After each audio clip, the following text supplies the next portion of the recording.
Jambu banyak ya. Jadi kita di sekitar kita pun sudah menunjukkan banyaknya atau menunjukkan keanekaragaman hayati. Ya. Jadi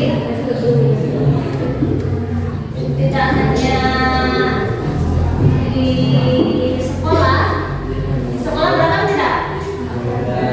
Banyak ya, beragam dan termasuk ke keanekaragaman hayati. Keanekaragaman hayati tingkatkan di sekolah ada apa saja contohnya?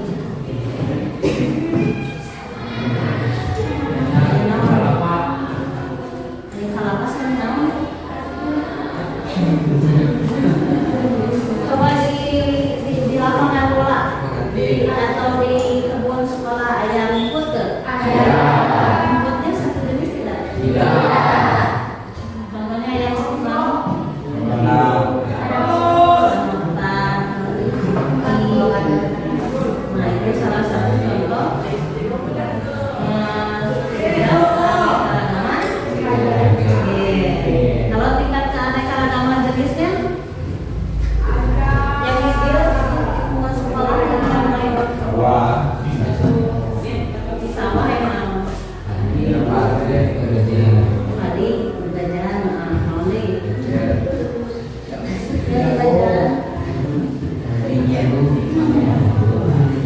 banyak ya. Nah kadang satu tempat padi ada yang menanam padi ketan, ada yang menanam padi biasa, itu juga termasuk tingkat keanekaragaman gen ya. Kalau tingkat keanekaragaman ini contohnya tadi kayak padi, yang tadi namanya kegajahan. Nanti kalau singkong dengan apa? Durian ya. Kalau ekosistemnya di sekitar kita ya. Tadi termasuk ekosistem luapan, ada kebun, ada sawah. Nah, untuk pembelajaran sekarang kita akan mempelajari keanekaragaman hayati yang ada di Indonesia beserta umpamannya ya. Jadi dengan mempelajari keanekaragaman hayati yang ada di Indonesia diharapkan kita bisa menjaga keanekaragaman hayati yang ada khususnya di Indonesia ya, bisa menjaga kelestarian keanekaragaman hayati di Indonesia ya. Nah untuk selanjutnya kita lihat video pembelajaran tentang keanekaragaman hayati yang ada. Kalian simak ya, boleh dicatat ya untuk catatan kalian. Silakan disimak. Assalamualaikum warahmatullahi wabarakatuh. Kembali lagi di Asia dan video kali ini kita akan membahas tentang keanekaragaman hayati Indonesia.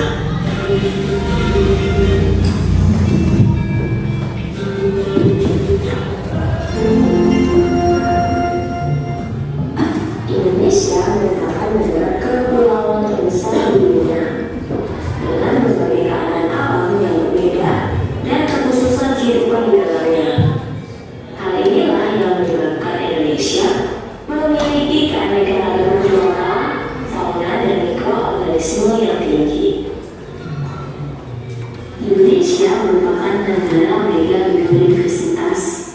Indonesia hanya memiliki 1,3% dari total luas dataran di dunia,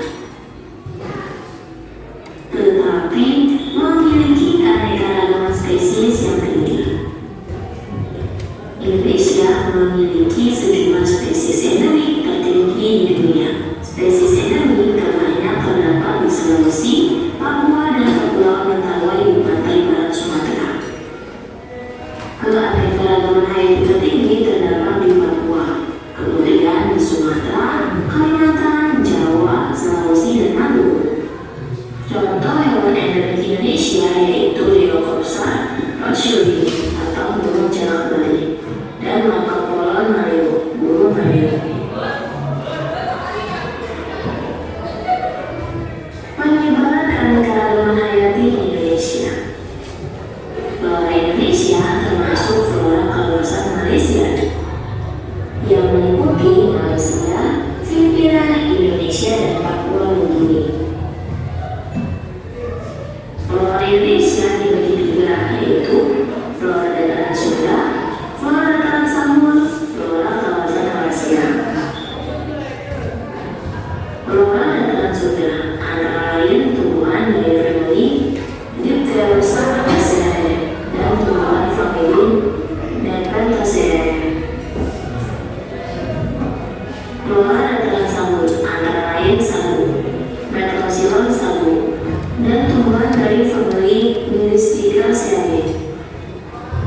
kawasan Malaysia, antara lain Leda, Eucalyptus teguta yang memiliki batang yang berwarna-warni. Penyebaran flora Indonesia. Frans Wilhelm juga mengklasifikasikan iklim di Pulau Jawa secara vertikal. Menurut ketinggian tempat dari permukaan laut, flora Indonesia dibagi menjadi beberapa kelompok. 1. Daerah dengan ketinggian 0 sampai 650 meter ditumbuhi jenis tanaman seperti pandan, bakau, dan kapuk, seimbang dan tengah. 2. Daerah dengan ketinggian 650 sampai 1.500 meter ditumbuhi oleh tanaman Cina, aret, dan rasa menengah atau Alpinia excelsa. Daerah dengan ketinggian 1.500 sampai 2.500 meter ditumbuhi tanaman cemara gunung dan bibit.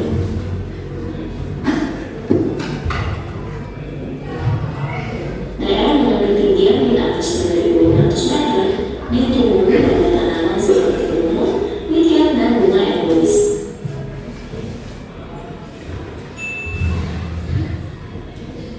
Penyebaran fauna di Indonesia. Kawasan penyebaran fauna Indonesia dipisahkan dari garis bebas, lebar, dan militer. Kawasan penyebaran fauna Indonesia dibagi 3, yaitu kawasan Indonesia bagian barat, kawasan peralihan, dan kawasan Indonesia bagian timur. Kawasan Indonesia bagian barat. Kawasan Indonesia bagian barat dibatasi oleh garis Imaginary Wales yang terletak di antara Kalimantan dan Sulawesi, serta antara Bali dan Lombok. Jenis fauna yang ada di kawasan Indonesia bagian barat antara lain harimau, macan tutul, gajah, badak Jawa, banteng, orangutan, burung madu, tanah hijau, dan burung jelang Bali. Kawasan peralihan. Kawasan peralihan meliputi Sulawesi, Maluku, Sumbawa, Sumba, Lombok, dan Timur. Kawasan peralihan dibatasi oleh Gaj West di sebelah barat dan Gaj Hidegan di sebelah timur. Pada kawasan ini terdapat peluang pencampuran antara unsur fauna oriental dan fauna australis. Jenis fauna kawasan peralihan antara lain adalah purma, anoa anaconda, komodo, babi rusa, maleo, duyung, gus-gus beruang, burung rangkong, dan kupu-kupu Sulawesi. Kawasan Indonesia bagian timur. Kawasan Indonesia bagian timur dibatasi oleh garis Lideker yang meliputi Papua dan pulau-pulau di sekitarnya. Jenis fauna kawasan Indonesia bagian timur antara lain kanopus pohon, wallaby kecil, burung kakatua raja, burung kasuariga ganda, burung cendrawasih ekomita, kasturi raja, kupu-kupu sayap burung, ular raja hijau, dan buaya ilmiah. Fungsi dan manfaat keanekaragaman hayati di Indonesia. Keanekaragaman hayati sebagai sumber pangan,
dimanfaatkan sebagai obat kanker atau tumor, kolesterol tinggi dan diabetes. Yang kedua terpacek, Moira citrifolia untuk menurunkan tekanan darah tinggi. Ina, Cincona camisaya, dan Cincona officinalis, kulitnya dimanfaatkan untuk obat malaria. Selain itu ditemukan beberapa jenis hewan juga dapat dimanfaatkan sebagai obat-obatan, contohnya manila untuk meningkatkan daya tahan tubuh. Keanekaragaman hayati sebagai sumber kosmetik. Beberapa tumbuhan digunakan untuk kosmetik, antara lain sebagai berikut, yaitu bunga mawar, melati, jasminum, granifolium, cendana santum alu, dan tenuni bermanfaatkan untuk penyembuhan di bawah private. Tenuni membuat alpukat bebas menggunakan sebagai tubuh transhuman. Bunga air dan tenuninya digunakan untuk mengupas dan menghitam rambut. Keanekaragaman hayati sebagai sumber sandang. Beberapa tanaman digunakan untuk bahan sandang atau pakaian.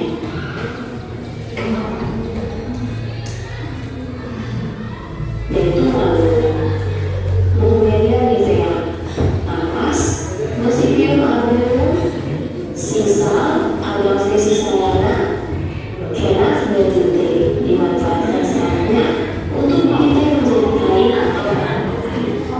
Tanaman lampu air dimanfaatkan oleh suku Tani di dalam yang Papua sebagai bahan untuk membuat mereka polimers. Sementara itu untuk membuat pakaian mereka digunakan timbungan budaya dan keanekaragaman hayati sebagai sumber pakan. Sebagai besar rumah di Indonesia menggunakan kayu, terutama bunga air. Beberapa tumbuhan yang dapat dimanfaatkan kayunya antara lain jati, kelapa, nangka, jati, kewi, rasamala, duri, dan bambu. Di beberapa tumbuhan awal, dalam nangka dan bunga digunakan untuk membuat atap dan dinding rumah. Beberapa jenis tumbuhan palem meningkat signifikan. Oncostrama hideraeum dan Oncostrama halium juga dimanfaatkan untuk membuat rumah di Sumatera dan Kalimantan. Keanekaragaman hayati sebagai aspek budaya. Budaya dekat pada masyarakat Jawa menggunakan bunga bawah, termasuk tangga dan melati. Upacara kematian itu aja menggunakan berbagai jenis tumbuhan, misalnya limau, daun kelapa, pisang, dan kelapa. Upacara labeng tadi menggunakan 39 jenis tumbuhan yang mengandung minyak atsiri atau bawang.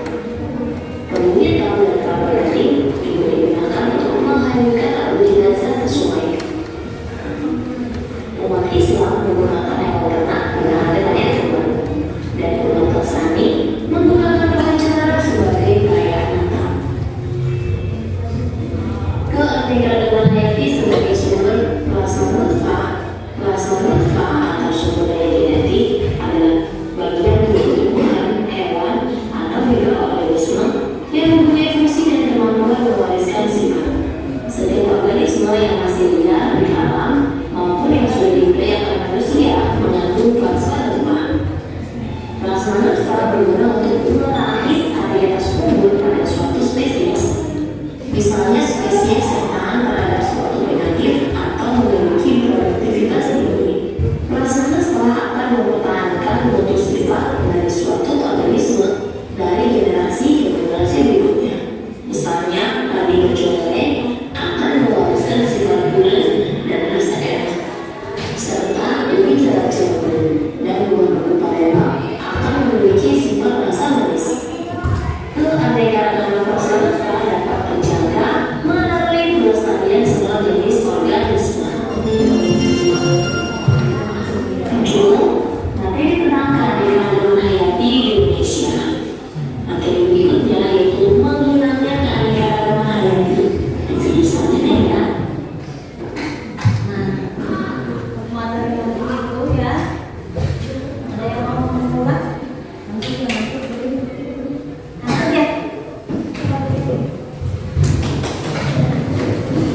tidak yang merawat yang belajar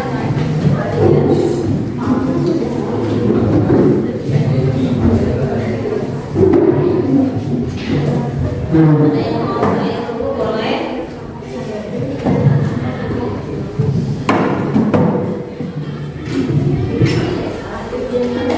Kita afirmasi dulu ya biar semangat. Jadi semua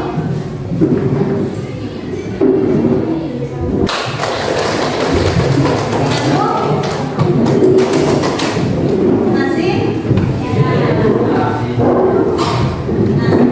coba kalian diskusikan. Ini analisis ya, seperti kasus tentang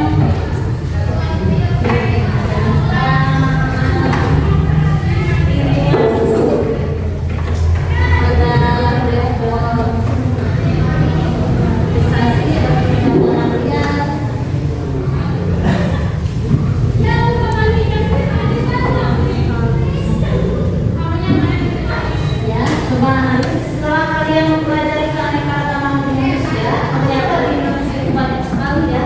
Karena kalau ibu yang ada di pikiran ibu, keanekaragaman Indonesia itu seperti satu harta karun yang sangat banyak ya. Karena banyak sekali. Nah, silakan kalian analisis kasus yang ada di sana.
kalian boleh minta bantuan si Ain, tapi bukan untuk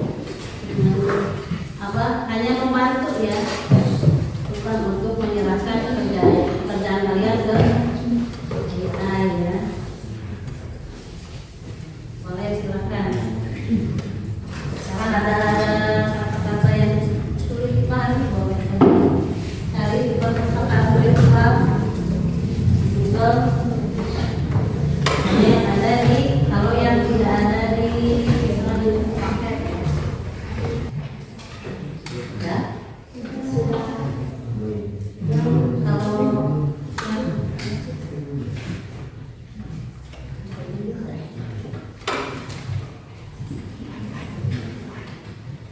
Yang sudah instruksinya boleh presentasi ke depan, mau semua boleh, mau kalau kita boleh ya.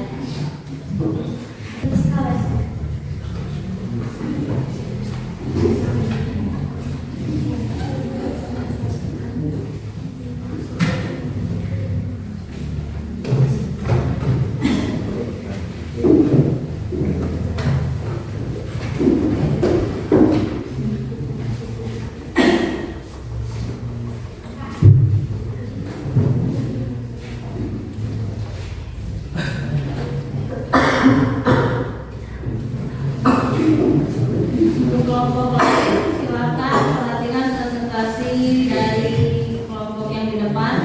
Assalamualaikum warahmatullahi wabarakatuh. Waalaikumsalam warahmatullahi wabarakatuh. Di sini saya akan mempresentasikan hasil diskusi dari kelompok kami.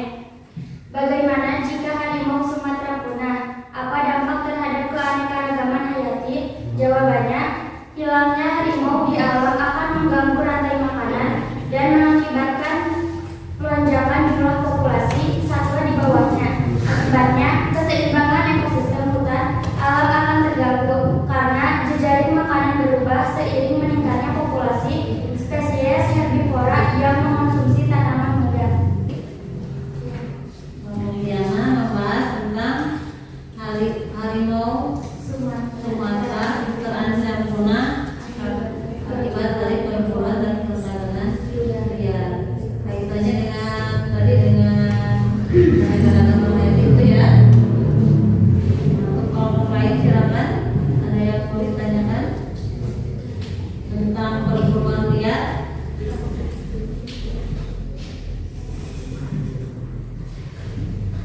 Silakan. Assalamualaikum warahmatullahi wabarakatuh.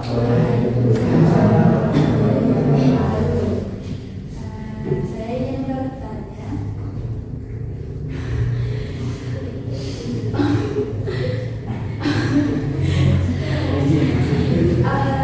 Contoh perubahan akibat musnahnya harimau. Boleh? Tadi sudah jelas pertanyaannya, bisa dicek.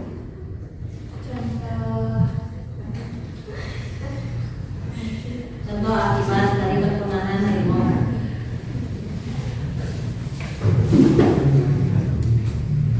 Kasih waktunya di bawah 5 menit ya, biar cepat dijawab. Nanti boleh jawabnya langsung di sana.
hasil laporannya dibuat normal ya, bukan ya.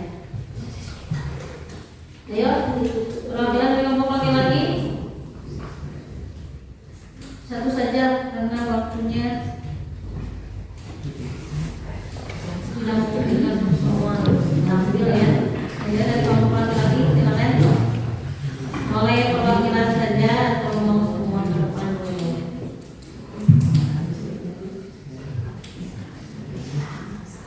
Ya. Vicky, Kakak, Wira, ayo.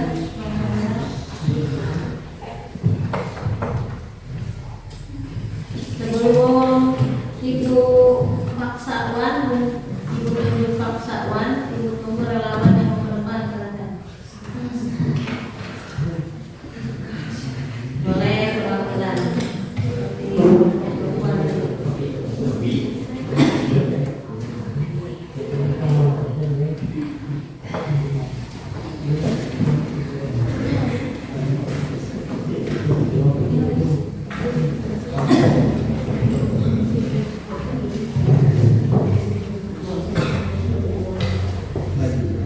Assalamualaikum warahmatullahi wabarakatuh. Di sini saya akan menjelaskan jawaban dari kelompok saya, perwakilan dari laki-laki. Dalam pertanyaan tersebut, apa dampak perburuan dan perdagangan liar terhadap keanekaragaman hayati Indonesia?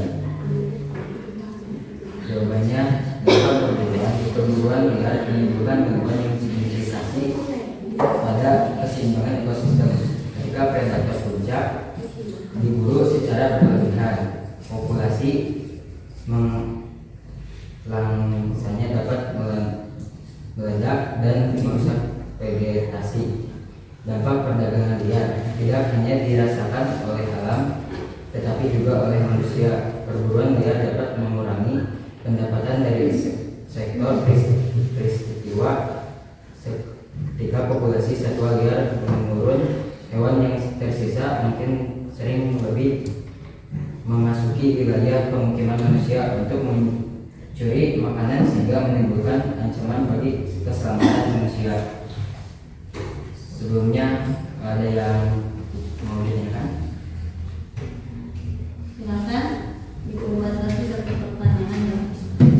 Karena keterbatasan waktu, silakan mau bertanya tentang apa tadi yang sudah Ancaman manusia. dagangan dan perburuan. Iya. Ya. Silakan bertanya tentang perdagangan liar.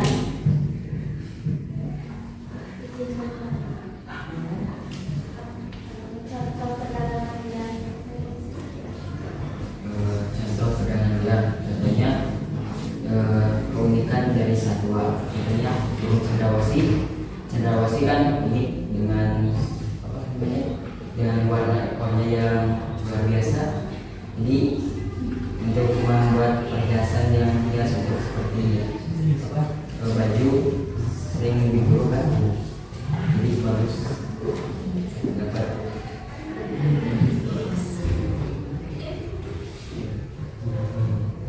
Sekian dari saya. Wassalamualaikum warahmatullahi wabarakatuh.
manusia terhadap keanekaragaman hayati. Apa? Peran kita teh apa ya untuk keanekaragaman hayati? Apa?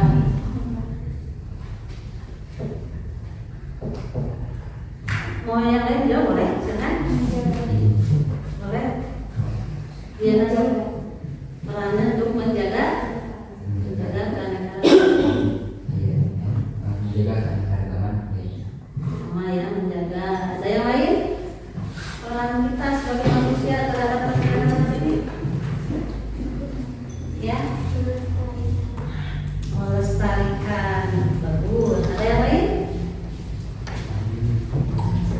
Tadi peran kita sebagai manusia terhadap keanekaragaman hayati ada yang jawab menjaga, melestarikan, terus semua. Apalagi ada yang menambahkan apa? Melindungi. Bagus. Jawaban kalian sangat bagus ya. Jadi itu termasuk peran kita. Selanjutnya pembelajaran hari ini sudah sampai di penghujung. Ibu mau minta salah seorang untuk menyimpulkan hasil dari pembelajaran ini. Ada yang membantu ibu membuat kesimpulan dari pembelajaran hari ini?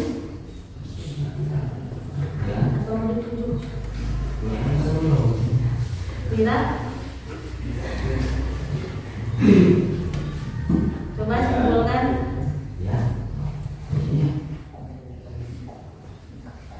Ayo.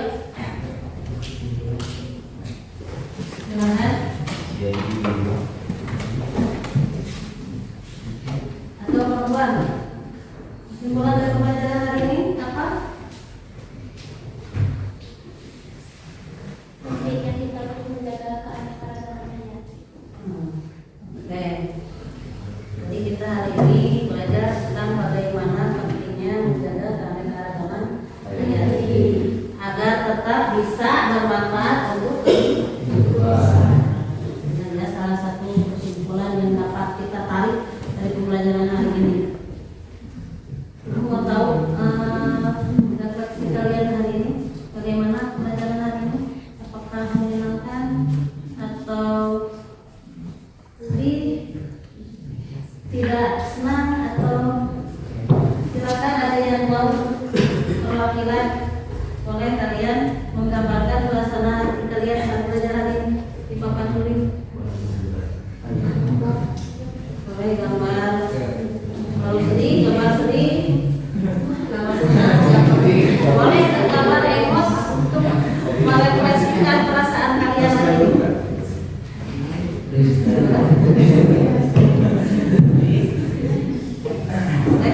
Silakan saja ya, karena waktunya habis. Biar kalian tidak telat pulang juga.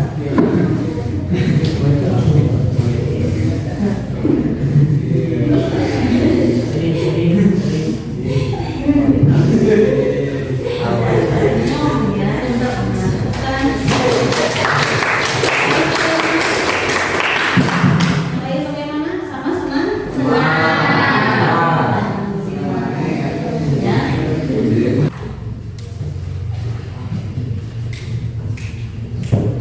Nah, ini nanti buat pembelajaran selanjutnya ya. Kalian tugas kalian nanti membuat kampanye tentang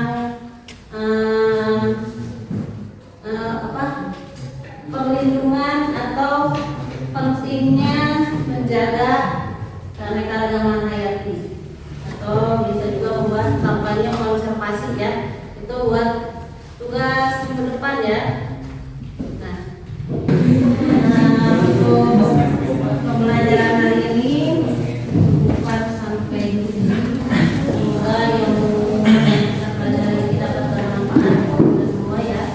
Minggu depan kalian pelajari tentang, silakan kalian hadir di kelas ini sebelum ini ya.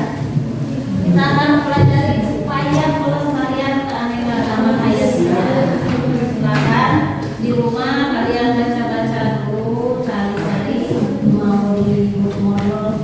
ajar yang ada di buku paket atau dari perpustakaan digital boleh. Minggu depan kita ketemu lagi di pembahasan tentang upaya penyelesaian permasalahan. Untuk kali ini silakan kalian beres-beres. Kita berdoa dulu sebelum kita. Silakan kalian pimpin doanya.